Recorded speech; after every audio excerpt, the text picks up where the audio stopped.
बिस्मिल्लाहिर्रहमानिर्रहीम। अस्सलाम वालेकुम प्यारे दोस्तों, सन 1980 से पहले दुबई एक सहराई इलाका समझा जाता था, लेकिन देखते ही देखते दुबई के हुक्मरान ने इस शहर का नक्शा ही बदल डाला। सिर्फ 40 साल के अरसे में दुबई को दुनिया में एक ख़ास अहमियत हासिल हुई। मुत्तहिदा अरब अमारात के हुक्मरान शेख मोहम्मद बिन राशिद से चंद साल पहले सवाल किया गया कि आप दुबई को क्या बनाना चाहते हैं, तो इनका सिर्फ एक ही जवाब था कि वो बहुत जल्द दुबई को दुनिया का नंबर 1 शहर देख रहा है। दोस्तों, दुबई अब इतना मशहूर हो गया कि अभी तक ज़्यादातर लोग दुबई को एक मुल्क ही मानते हैं, लेकिन हकीकत में दुबई एक मुल्क नहीं बल्कि अरब अमारात का एक शहर है।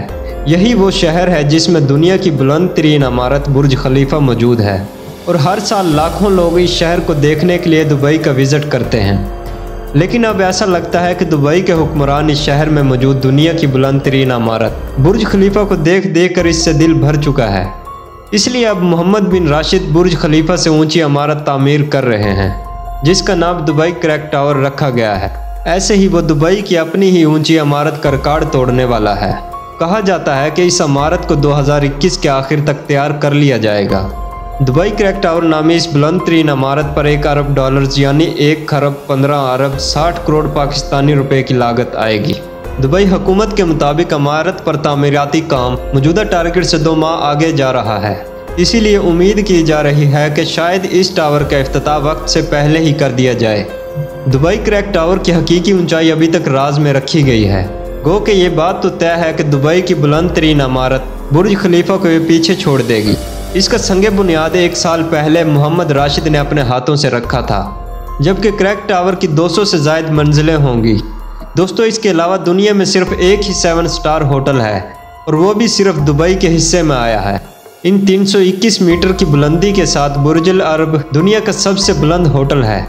ये दुबई के साहिल जमीरा से 280 मीटर दूर एक मसनूई जजीरे पर कायम है और एक पुल के ज़रिए दुबई से जुड़ा हुआ है। इस होटल में कायम एक रेस्टोरेंट अल-मंशा खलीफा फारसा से 200 मीटर बुलंदी पर वाक़ है, और यहाँ से सारे शहर दुबई का खूबसूरत नज़ारा किया जा सकता है। होटल में कायम एक रेस्टोरेंट अल-महारा ज़ेरे समंदर वाक़ है, जहाँ खाने के साथ साथ समंदरी हयात का दिलकश नज़ारा भी किया जा सकता है। इस मकसद के लिए तैयार करदा टैंक 35,000 क्यूबिक फीट पानी का हामिल है। ये टैंक प्लेक्सी ग्लास से तैयार किया गया है ताकि बेहतरीन नज़ारा हो। रात के औकात में इमारत के बाहर रोशनी का बेहतरीन इंतज़ाम किया गया है, जिसकी बदौलत वह सफ़ेद और कई रंग के नज़ारे पेश करती हैं।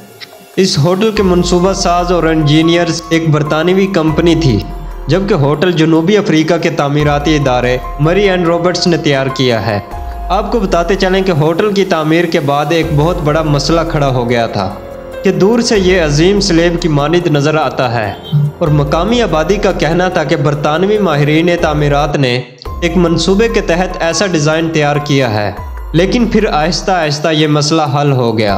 दोस्तों, इस होटल में एक रात के क़याम के लिए कम अज़ कम 10,000 और ज़्यादा से ज़्यादा $15,000 खर्च करना पड़ते हैं, जबकि इसका सबसे महंगा हिस्सा रॉयल सूट है, जहाँ रिहाइश की कीमत $28,000 फ़ी रात है। 1990 में दुबई में सिर्फ एक ऊंची इमारत होती थी, जिसका नाम वर्ल्ड ट्रेड टावर था, लेकिन दुबई में अब 917 ऐसी इमारतें हैं जो आसमान से बातें करती नज़र आती हैं। इसी तरह देखते ही देखते मुत्तहिदा अरब अमारात ने ऐसे तरक्की की मनाजिल को तय किया जो किसी के वहमो गुमान में भी नहीं था, और सिर्फ 40 साल के अरसे में दुबई एक रेगिस्तान से तरक्की याफ्ता शहर बन गया। UAE के हुक्मरानों की दानाई की वजह से आज दुबई हर शोबे में दुनिया से आगे निकल चुका है। दोस्तों, वीडियो पसंद आने की सूरत में इसे लाइक करें और अपने दोस्तों के साथ भी शेयर करें।